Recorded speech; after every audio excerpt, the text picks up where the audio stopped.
A Copa do Mundo começou, galera. É isso aí. No dia 18/5/2026 começa a Copa de 2026 para o Brasil, porque é feita a convocação por Carlo Ancelotti e é sobre isso que nós vamos falar agora.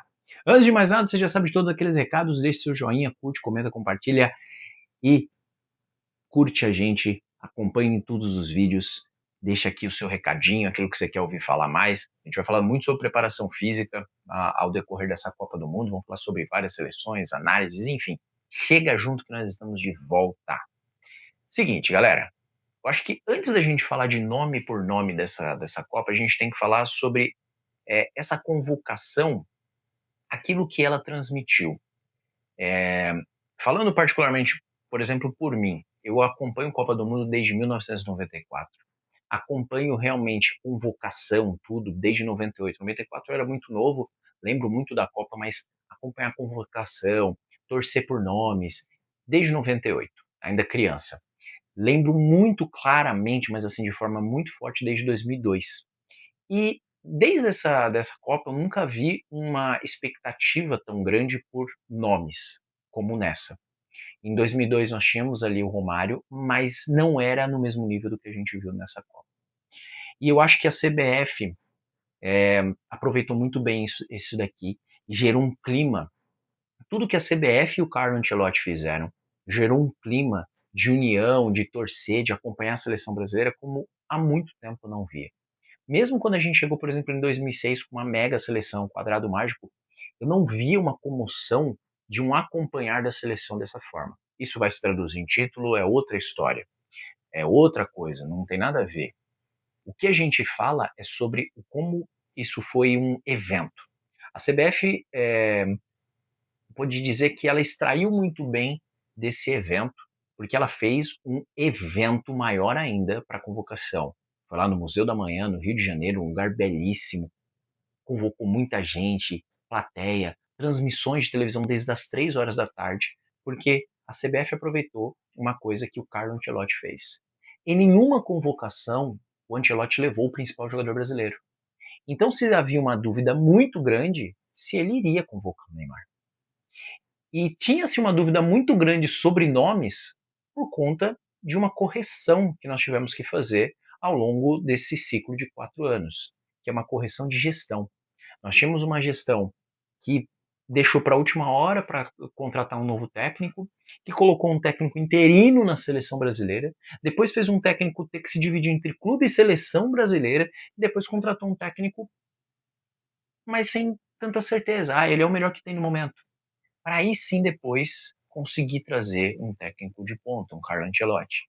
E a gente vai falar sobre a convocação dele, mas assim, já de antemão, deixa eu falar uma coisa. A gente está falando sobre o técnico que a seleção brasileira convocou, o maior salário entre os técnicos de seleção. Mas é o cara que mais ganhou Champions League, é um cara que dirigiu os principais clubes da Europa, que tem nas mãos, tendo cuidado da grande maioria dos principais grandes jogadores que a gente tem nesse momento no mundo e até há 10 anos atrás, pode-se dizer. É um técnico que potencializou jogadores brasileiros como o Kaká, fazendo esse cara chegar a ser o melhor jogador do mundo, potencializou Vinícius, Rodrigo, entre outros. É o melhor nome que tem. Então a gente sabe que assim, a gente tem que. Eu acho que esse cara entende mais de futebol que eu, você e do que muita gente que tá aí assistindo, dando pitaco. E ele não convocou o Neymar em nenhuma dessas convocações. A CBF aproveita isso. E além de não convocar o Neymar, muitos nomes não eram certeza. Diferente, por exemplo, de 22, que a gente teve um ciclo de 4 anos ali com o Tite, que quando ele chega ali para sentar para fazer a convocação, todos os nomes que ele convoca, nenhuma surpresa, todo mundo já tinha imaginado. Pouca gente tinha a possibilidade de ganhar uma vaga ali naquela reta final de Copa.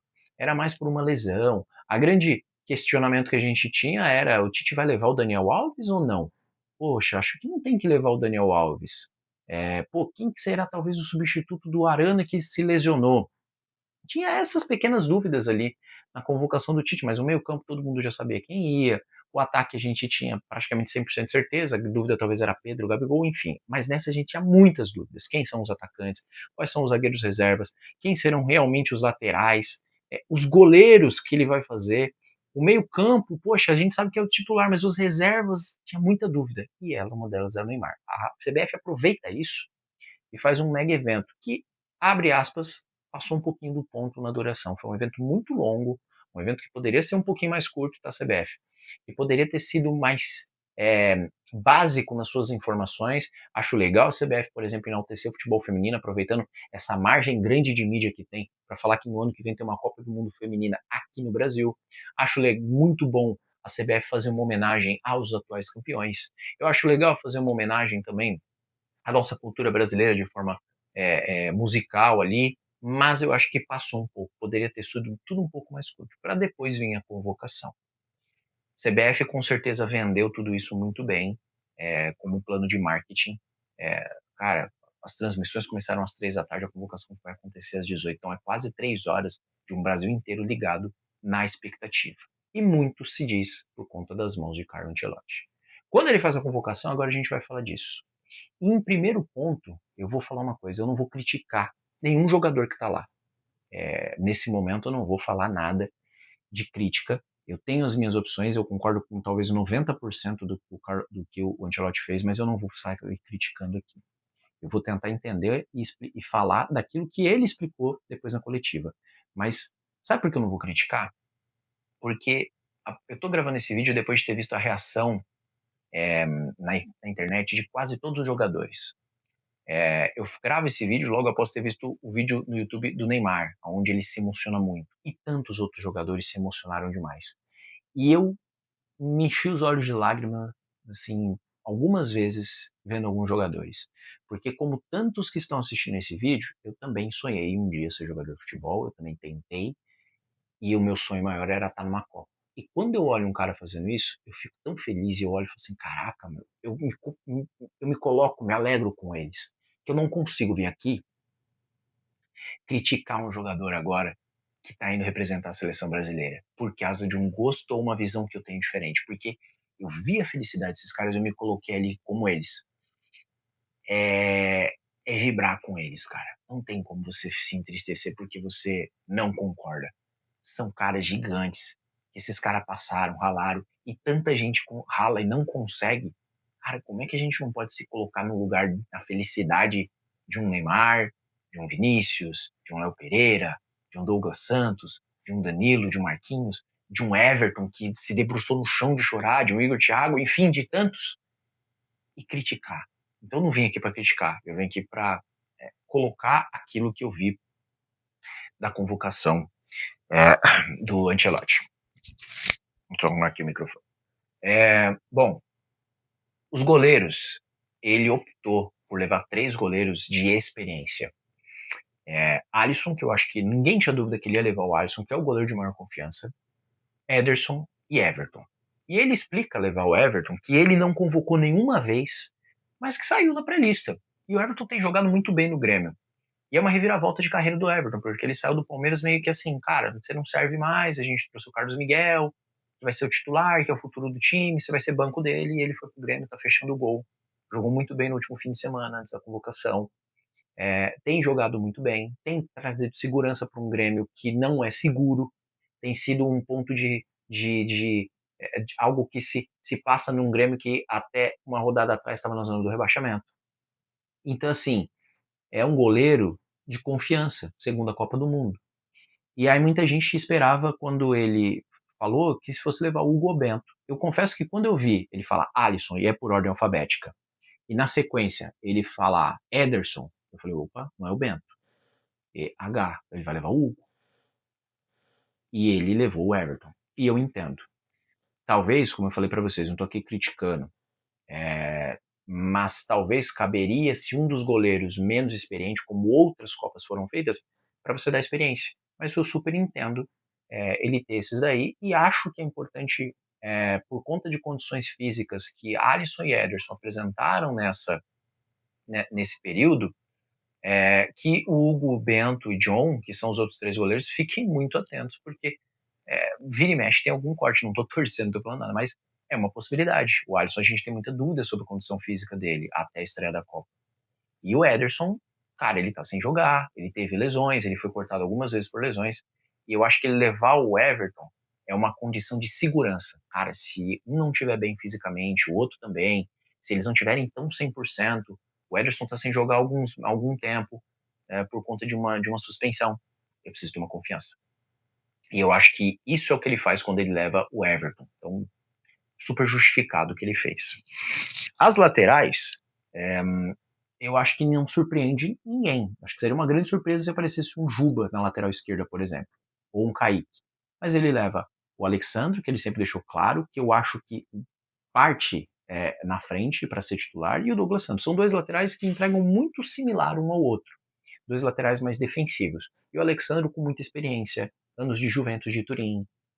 Por mais que não esteja numa excelente fase no Flamengo, mas é um lateral que, cara, tem experiência, sabe marcar, sabe no corpo, é alto, defensivamente dá uma base para que porque a gente tem um time muito ofensivo. É importante que a gente tenha laterais mais defensivos.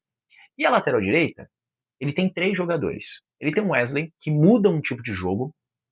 Só voltando ao Douglas Santos, a gente não tem acompanhado tanto no Zenit, mas dizem que o Zenit depois da Copa vai vender ele, porque já tem muita visibilidade a Copa do Mundo e ele tem tido propostas, parece. Tá? Voltando à lateral direita, ele leva o Wesley, que é diferente dos outras duas opções que ele tem, que é um lateral ofensivo e que pode mudar um jogo. Eu acho que o Wesley não vai ser titular, porque a ideia do Ancelotti de titular era um Éder Militão, que pela sua contusão abriu espaço e quem vai para essa Copa é o Ibañez. Lembrando que o Ibañez já estava sendo testado pelo Tite lá no passado, e ele foi pouco visto e pouco convocado nesse ciclo, porque ele fez uma escolha de vida, e aí a escolha dele, financeira, etc., de ir para a Arábia.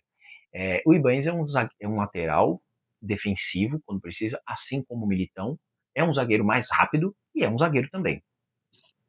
E aí ele leva uma figurinha que a gente pode dizer que é repetida de um Ibañez, que é um Danilo, que já jogou de volante, que começou a carreira, acho que despontou muito como lateral direito, e depois veio a ser zagueiro.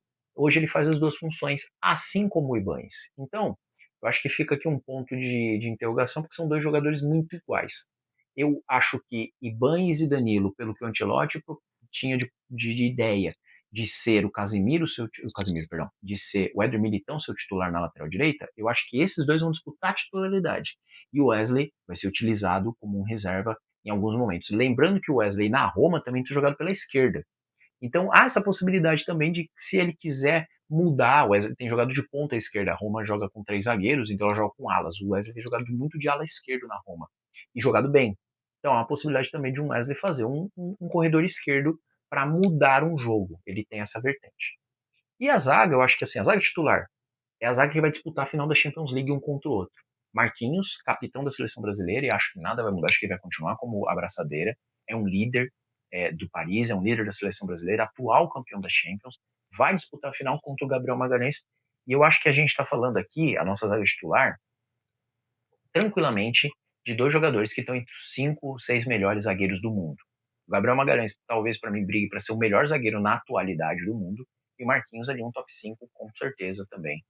São zagueiros muito seguros. E os seus reservas, o Bremer, que algumas pessoas eu vi que criticam, mas assim, o Bremer é um zagueiro muito seguro, que teve muitas lesões nesse ciclo, mas o cara é titular da Juventus, braçadeira de capitão, é um zagueiro muito bom, joga na Itália, que preza por defesas.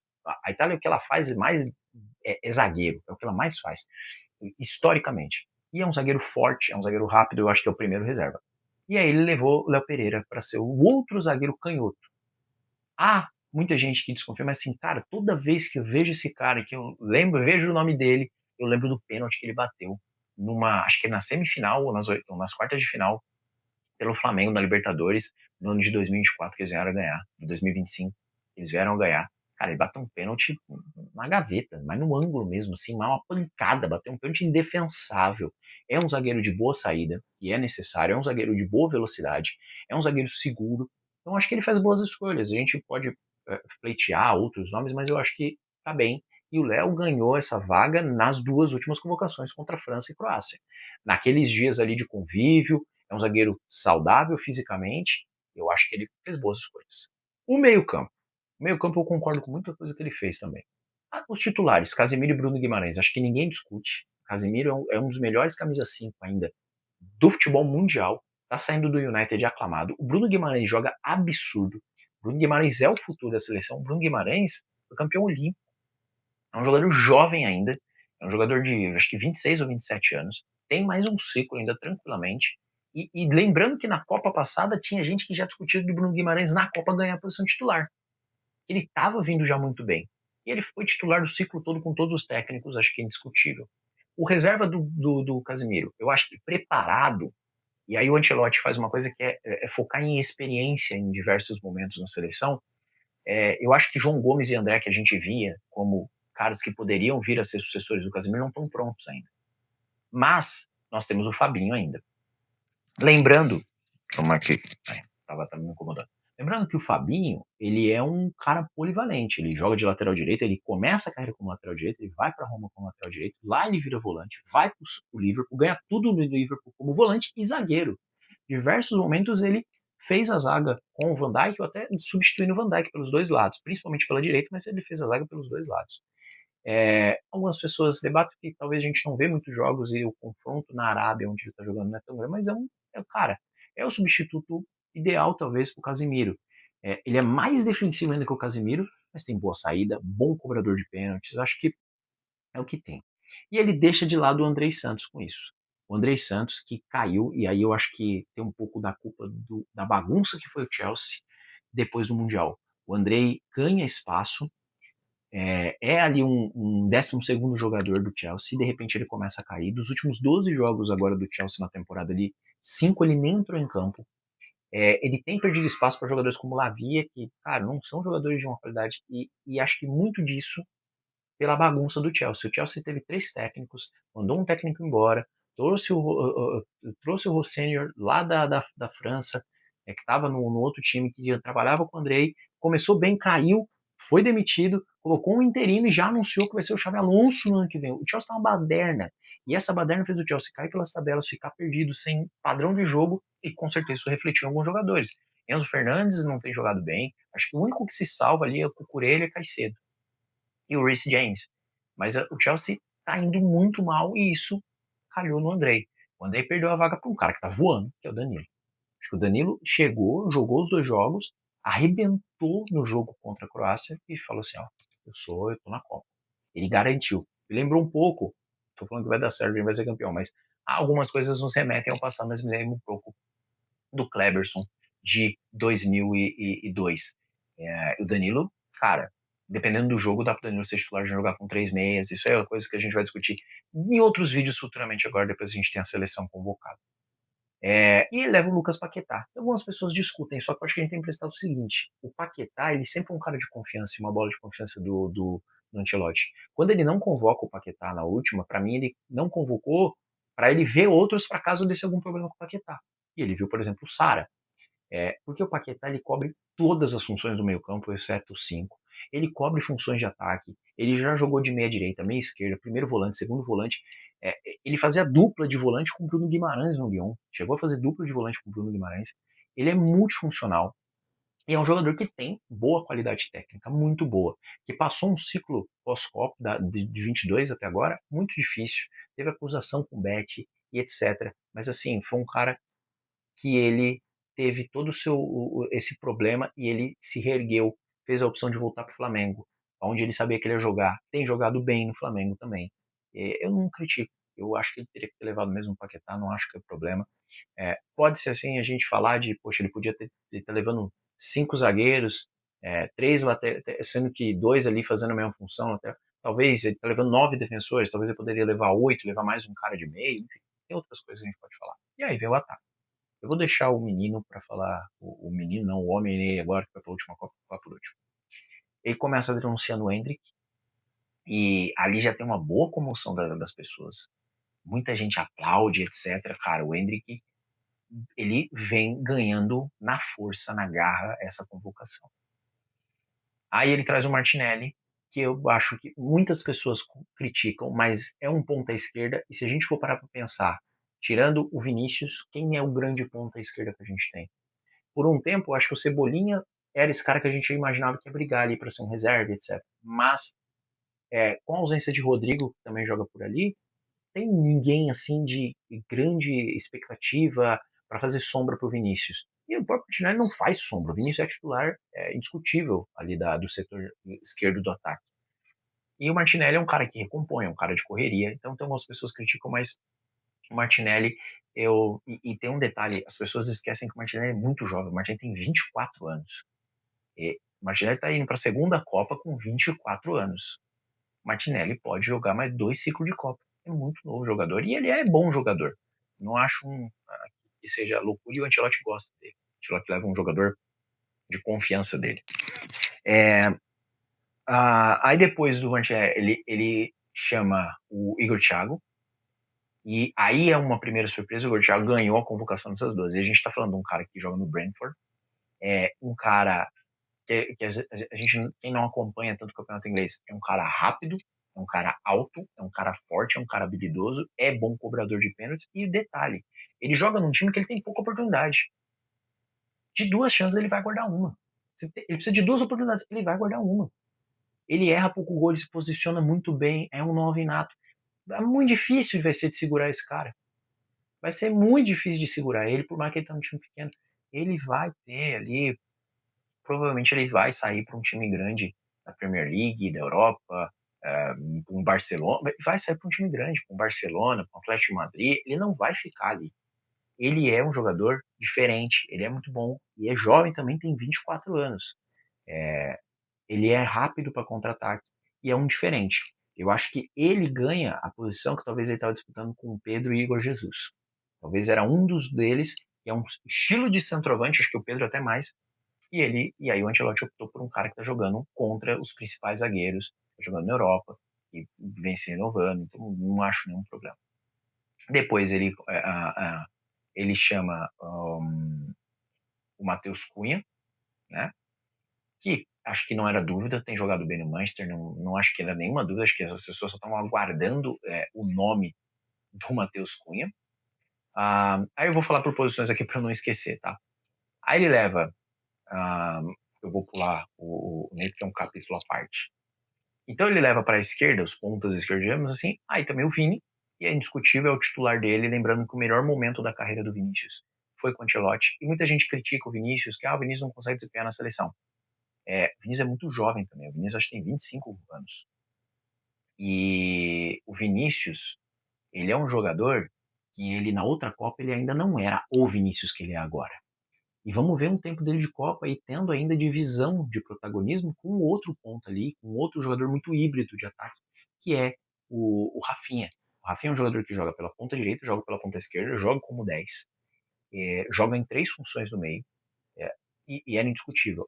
Só que deixa eu só falar uma coisa para você. Rafinha e Vinícius, nós estamos falando de 2 jogadores que estão nas listas dos 10 melhores jogadores do mundo. Sendo que o Vinícius já ganhou o prêmio de melhor do mundo, o Rafinha teve ali perto, principalmente nessa duas últimas temporadas nele jogando pelo um Barcelona, então sai de um Leeds, que era quem ele estava na última Copa, para jogar pelo um Barcelona, mais maduro e também muito jovem. Rafinha também ali na faixa dos 25, 26, por aí, também para jogar. Luiz Henrique, eu vi o vídeo dele comovente ali, ele muito emocionado no avião vendo a convocação. Cara, o Luiz Henrique é um trator quando entra, é um jogador muito rápido, muito forte, que se movimenta muito bem, que entra na área, bom de cabeceio, bom de chute. Cara, ele é um trator e ele provavelmente vai ser o titular no lugar do Estevão. E no lugar do Estevão, eu acho que pro lugar do Estevão, ele não opta em colocar o Rafinha. O Rafinha é uma opção ali pela direita, mas ele opta em levar o Ryan, que para mim é a grande outra surpresa.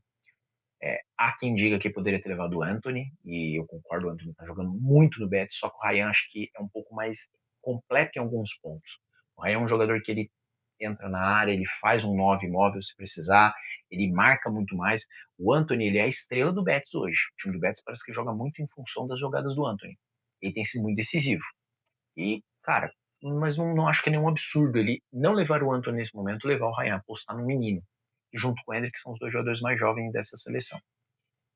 Acho que não esqueci de ninguém? Não. E aí fica de fora o João Pedro. Que, novamente, eu volto a falar, o problema do Chelsea, que atrapalhou o Andrei, também atrapalha muito o João Pedro. Dito isso, a gente depois vem pro anúncio do Neymar. Cara, quando o Ancelotti fala Matheus Cunha, e todo mundo já fica com a expectativa, é ordem alfabética. Então, ou é o Neymar agora, que não tem outro com M pra ele trazer, não tem outro jogador com M. Ou é Neymar, ou o Neymar não vai.